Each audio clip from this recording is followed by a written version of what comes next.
Hi, I'm Sugar, and I'll be your raid leader today. This is a basic guide to the Hungering Destroyer in Castle Nathria. This guide is meant to get you through Week 1. The best time to use Hero on this boss is on the pull. Tanks should position the boss in the middle of the room while the raid splits into 3 groups. The main raid group should stack on the boss's right leg. 2 groups of 5 should be assigned to stack on the left leg and slightly behind the boss in the middle.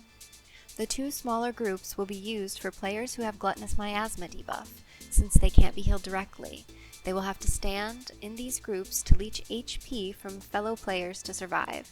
I recommend melee use the left leg stack group, while range and healers affected use the middle group. Tanks need to taunt to reset stacks of growing hunger after each overwhelm, or as often as possible. Players marked with volatile ejection should run to the side of the boss and ensure they do not overlap each other's lines. Everyone will suffer from the expunge mechanic. Healers, it is important to make sure the raid is topped off before this happens. The radius increases based on the target's missing HP. Players who are fast should run as far as they can to the edges of the room, while slower players stay behind them. On expiration, Obliterating Rift will be left behind. You may clear your own if you are healthy enough, or the raid leader can assign players to clear them with immunities. If there is extra downtime, the off-tank can clear them as well. If you are in a group that is less coordinated, consider this alternative positioning. The boss is still in the middle, but with melee on the back side of the boss and range and healers in the front of the boss, standing side by side. This would most likely make running out for expunge easier, but could make not being hit by others' volatile ejection a bit difficult. Either option, however, is suitable.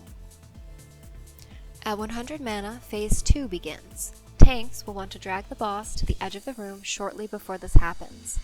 The boss will cast Consume and begin leeching HP from the raid while dragging everyone in. The farther the raid is away during this time, the less HP the Hungering Destroyer is able to leech. Stack up far enough away that it's easy to avoid the pull-in. Healers will need to use raid-wide CDs here to keep the raid healthy. Players will also still be suffering from gluttonous miasma.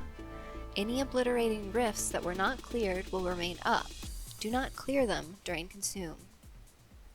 That is the fight. Rinse and repeat until the boss falls over. I hope going over these basics of the fight helps you as you adventure in Castle Nathria. Good luck! Okay, bye!